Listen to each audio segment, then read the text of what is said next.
Hello everyone, it's Joe here from SnakeDraft FPL, and today we're bringing you a clip from our most recent podcast, which is available in full on all the standard podcast platforms. Just search for SnakeDraft FPL. Each week we discuss our league and various football and fantasy topics, as you're about to see in this video. If you enjoy, please hit the like button, subscribe to the channel, and go and follow us on your favourite podcast platforms to hear the full episodes as they come out. Okay, let's get into today's video. On to the first main topic, and that is going to be the top four race in depth. We're going to go through the contenders for the top four spots, and we're going to see sort of what the players that we're interested in, how we think they're going to perform, whether we trust them to do well, and ultimately who we think is going to get top four. Obviously, I've excluded City, Liverpool. I've excluded Chelsea as well. Although, I guess there's an argument to be said that they should be in this because their form's not been great. But I've excluded them as well because I'm pretty sure they'll get top four. So, in the reverse order of the bookies' odds, Arsenal are now the favourites with the bookies, by the way, out of this group, which kind of surprised me. Really? But, yeah. So, the reverse order is Wolves, West Ham, Spurs, United, then Arsenal. So we'll start with Wolves. I think they're something like 20-1, so pretty outsiders. I don't think anyone really thinks they're going to get top four, but they are in the conversation, obviously, especially after beating Spurs last week. I'll start with you, Nath. Wolves assets. Do you fancy Wolves to be a decent fantasy team going forward, or do you think a bit hit and miss, a bit boring? They're grinders, aren't they? So it's going to be a 1-0 or a 0-0 or something like that along the way. I can't really see them losing too many matches out of the teams which are not Man They're very City, good defensively. Liverpool. They're very tight. Yeah, very, very good. Yeah, Max Kilman this year. Wow, what a player. Yeah. Yeah. I like him. If he's free on anyone's league in their waivers, just pick him up. It's a no-brainer. Yeah, I don't know. Yeah, they're good. Midfielders, they constantly getting 4 points. It's going to be interesting when Neto comes back, I think. I think which I've got my eye on. Yeah. Apart from that, no, they might get it. They just grind, don't they? Yeah. I don't think they'll get top four, but I do. I mean, I'll come on to you now, John, but I definitely rate the defence really highly and the attack kind of not so much. Is that kind of how you see it, John? Yeah, I agree. I think Jose Sarr is one of the league's best fantasy keepers. I think he's second in our league anyway in terms of save points. So, what idiot would drop him? Yeah, that was a mistake, Joe, I think. That was a mistake. Another 10-pointer this week. That was a mistake. Yeah, I know. Yeah. And obviously their defence is pretty solid. I think I'd probably avoid their midfield, like you say, maybe 4 or 5 points, but you don't really see any real attacking returns from any of their mids, as it were. And then the forwards, obviously Jimenez, he's a good striker. I think he's scored the last couple of weeks.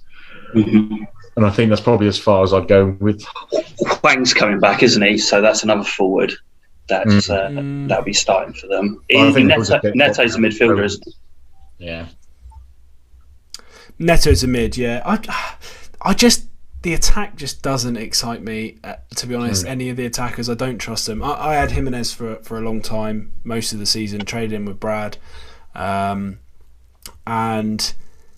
he's just very frustrating to own at the moment because they don't attack much, and if you have the unfortunate misfortune of watching them play whilst owning Jimenez, it is oh my god, he hasn't even had it. You get to 60 minutes and you think he's not had a shot, and I can't even remember him touching the ball in the 18-yard box, or even close to it. He's very frustrating, but then he does pop up with the odd goal, and if they score, he is normally involved. So he's obviously he's probably the only attacker I would really hang my hat on. The rest of them I think are very hit and miss, but the defence I think is brilliant. If there's any of the defenders that that consistently start free, I think they're great pickups. Okay, then on to not in Europe either. which is yes, and that's a big bonus. As we'll come onto with the negatives of some of the other teams, not being in Europe is a big plus. Team that are in Europe, West Ham. They are, I think, off the top of my head, I should have written this down. I think they're about 8 or 9 to 1 to make top 4, which is pretty long odds actually, considering I think they are currently 4th, aren't they? So yeah, I find West Ham kind of a struggle to pick and to decide how good they are. I'll go to you first again, Nath, just because you still have Antonio. You've had him all season, so you're obviously quite tuned into the West Ham attack. Antonio's really dropped off the boil, completely off the boil. And do you believe that he'll pick his form back up again, or do you think it's a change to the system, or what do you see has happened there to him? No, I think he's knackered. That's it. He's suddenly got an international football career. He's going off to Jamaica. Off to the Americas very frequently at the moment. Yeah. They got the European tour that they're doing. Normally, he doesn't really play in Europe. It's like Yarmolenko and Bowen who share the top spot. He's still travelling though, isn't he? He's still travelling. Yeah, he's still doing everything. Yeah. Yeah, but I'm being honest without wanting to try and get rid of Antonio, but I can just see them flopping. I think they'll go down to maybe 8th spot or something like that, just because of Europe. I agree. Yeah, I actually think they could do really well in Europe. I fancy them in the Europa League. I feel the fans are right up for the Europa League, and I feel like it seems to me that if top 4 looks unlikely in a few weeks' time, that they'll start prioritising Europa League, which then becomes a big problem. Sorry, Nath, I don't want to put off any future trades for you, but that then becomes a big problem if you own the big boys, Bo and Antonio. If they're prioritising, Europa League semi-finals when you've got game week 35 and you need to win to make playoffs, and none of your West Ham boys start because they're playing in the Europa League, that's a big problem. So that does worry me about West Ham. What do you think, John? What do you think they got a good chance to top 4, or do you think they'll fall away?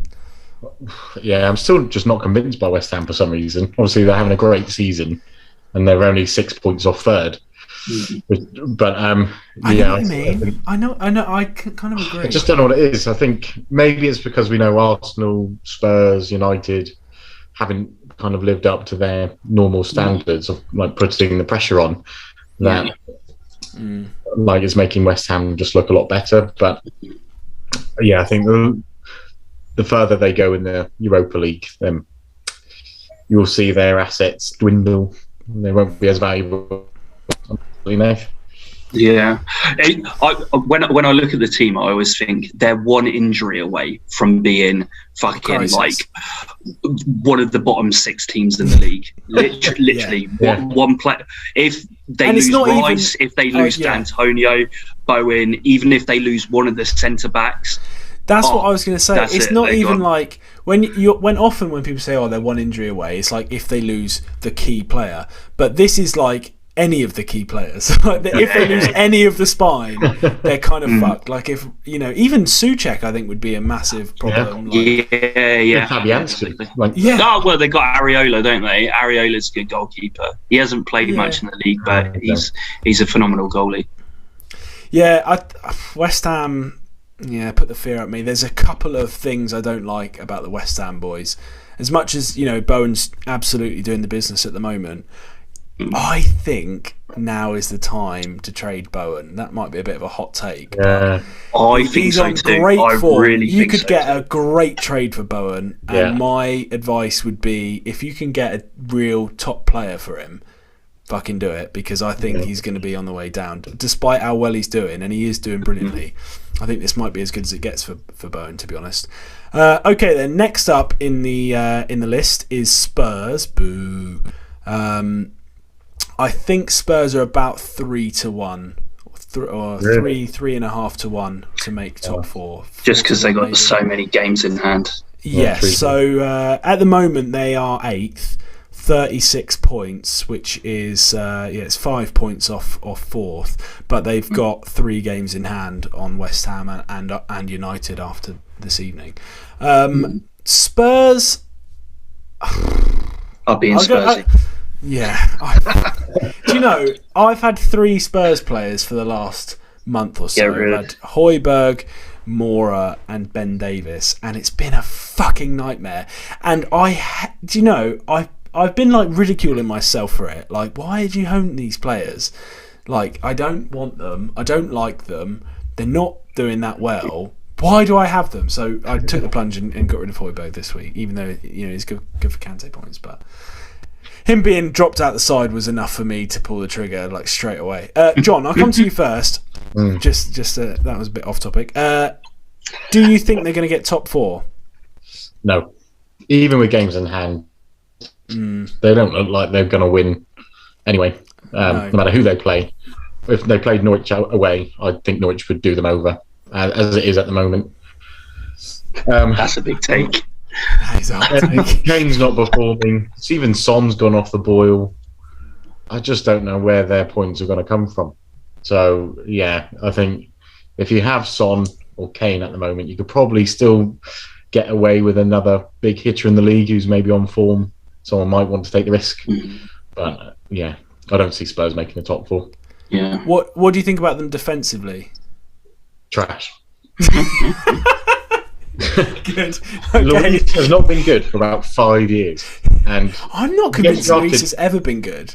Well, this is it. I really don't rate Lloris. Lloris to me is the epitome of like a camera save merchant. Because he's quite short, he makes a lot of like big diving, like cat-like saves. And I've never really rated him. I know he's a good leader and whatever, apparently, but it was good with Vertonghen and Alderweireld when it was that system, but nowadays when it's Ben Davies or whoever it is, I don't even know anymore. Foyth, Romero, shit show. Just get a bottle of wine in him; it'll be fine. Okay, Nath. Same sort of thing on Spurs. Are there any assets you think are worth targeting? Just Daniel Levy's absolutely butchered this team, hasn't he? You bring in such a good manager like Conte. Okay, I need a fast right wing back. I want Traore. Okay, you can have Traore. No problem. Traore's fine. Kulusevski. Okay. Amazing. But I think they'll miss out by like 1 point or something. Really? I can see it going down to the wire. I think they're just going to grind points. I think they need to drop Harry Kane for Scarlett up front, to be honest. And hot take. Yeah, he's just completely off the boil. No, he's just completely off the boil. What he hasn't scored in 8 games or something ridiculous like that. Just not a good player anymore. Yeah. No, I try not to talk too much about Spurs because people moan about my bias, but I don't see. I own Mora still and Davis still. I'm hoping the defence at least will pick up just because Conte. I think generally when Conte teams do bad, he absolutely beasts them, and then they get scared to attack. Yeah, and then they just end up getting a lot of 0-0s, and that's what I'm hoping for. So Ben Davis will be staying. Mora, I'm not.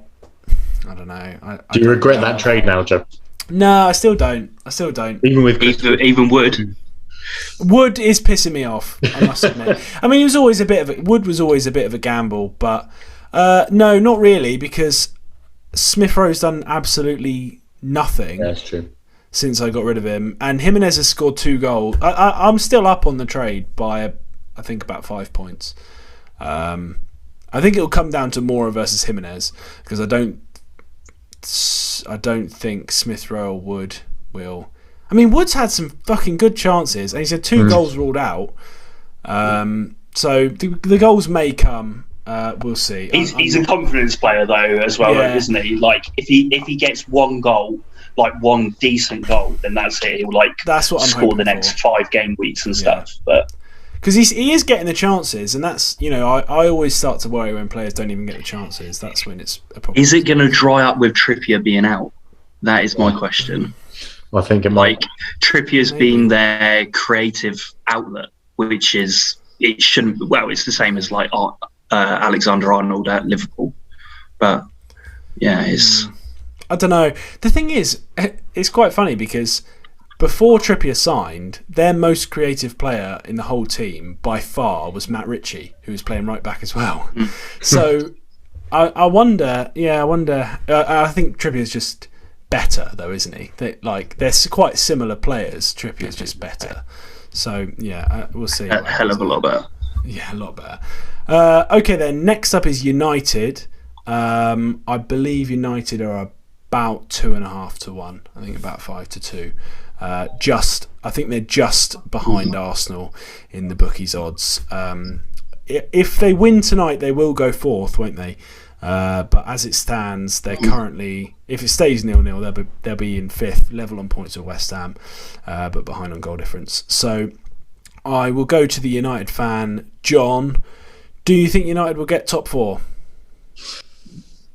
Yes.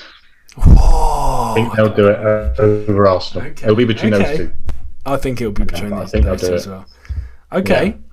Yeah, and how do you rate them do you trust them as fantasy assets, defence and attack? Not defensively. Harry Maguire's a bit of a liability. Well, they all are. Maybe De Gea. If De Gea's available on the waivers, maybe pick him up.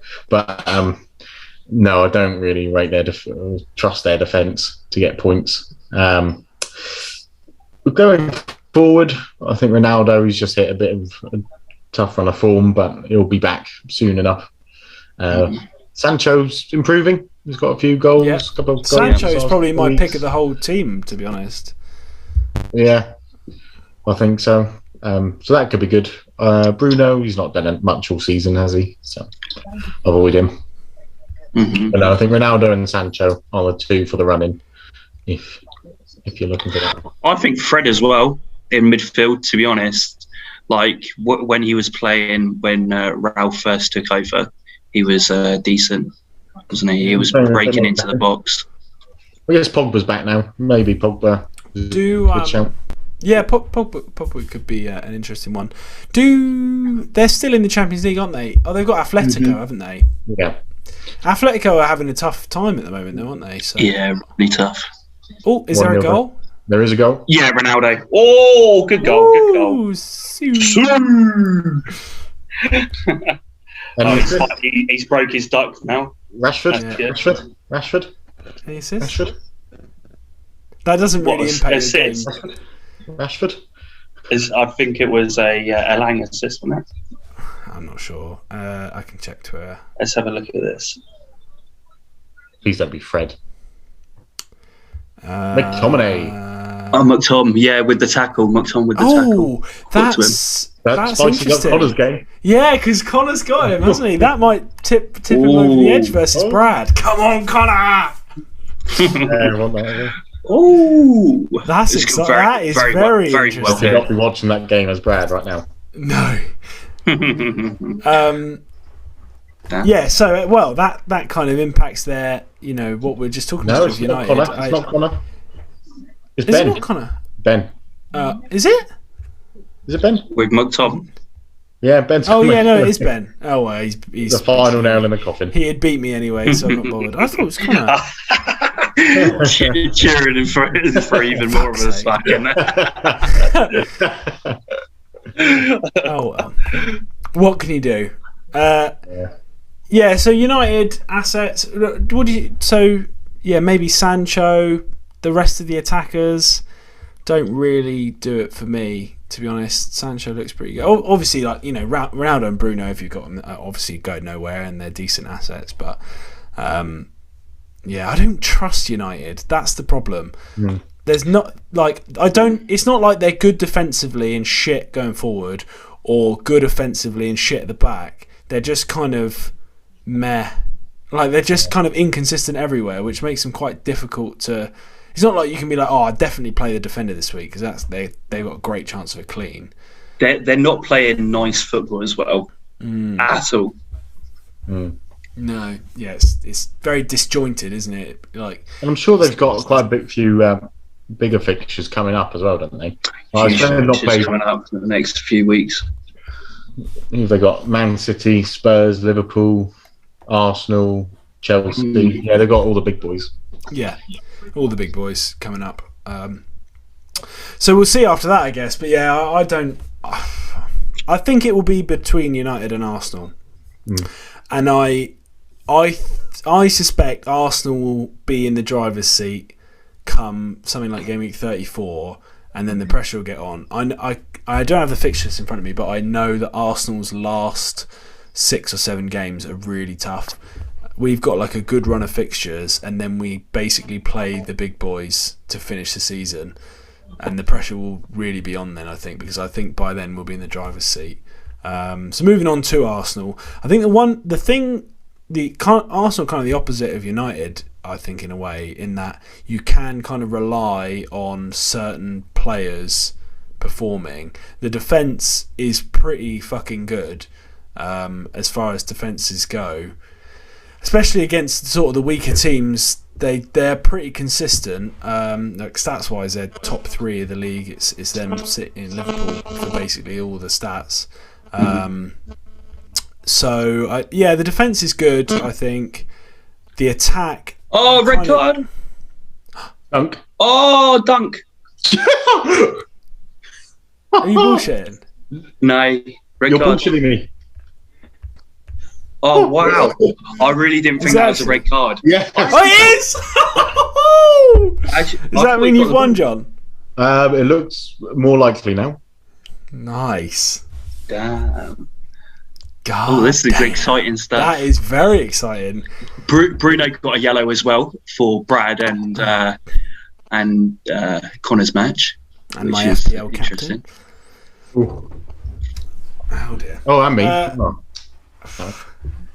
Yeah, so Arsenal, I like the defence.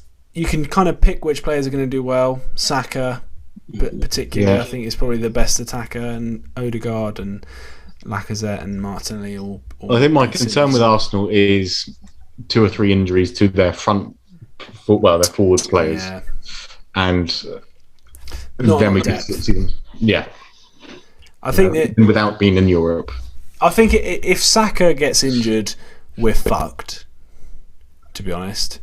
But the lack of Europe, and we're not in any cup competitions either. We're out of the FA Cup.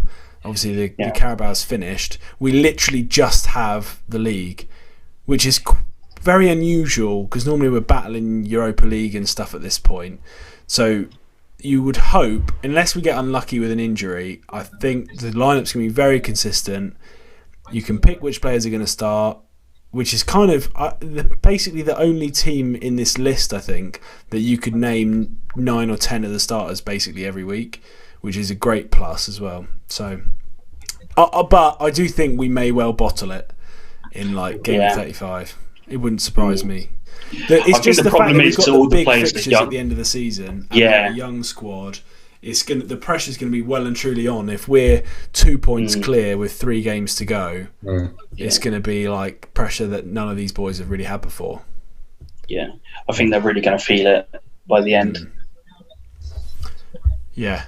You just got to hope that we do have some big personalities in the squad, and you just hope that some of them can kind of carry them through. Thomas Partey needs to step up as well. Yeah. I'm so disappointed with him. I think he's done better this year, especially but he's still not like the world-class player that he should be. He's not. He has games where you'd think, fuck me, he is absolutely dominated. Well, not even games. He has spells in games. He has like half-hour spells where the balls. He's got that kind of Vieira kind of thing where the ball seems like it's like a ball magnet where it'll be like a scrappy scenario and he just always seems to come away with the ball, which is quite a valuable thing. But yeah, he goes through these spells where he looks brilliant, and then he just kind of disappears from the game, which is really frustrating. But yeah, I agree with what you're saying. I think he has the ability to be one of the best central midfielders in the league, maybe the best, and he he's not really lived up to that yet, not consistently anyway. I think Arsenal do it. Right, just quickly then before we move on. So Wolves, West Ham, Spurs, United, Arsenal. Give me your 4th to 8th. 4th to 8th of these teams. Where's it going to finish? I'll start with John. 4th to 8th. I'm going United, Arsenal, Spurs, West Ham, Wolves. Interesting. Okay, Nath. I'm going United, Spurs, Arsenal, Wolves, West Ham. Ooh, interesting. I am going to go Arsenal, United, Wolves, West Ham, Spurs. Good Lord. Wow. That's the bias right there. I've tried to be unbiased this whole time, so I thought I might as well get in at the end. Spurs are getting relegated. Yeah, they're not even finishing 8th. I only put them 8th because I had no one else on the list. Yeah.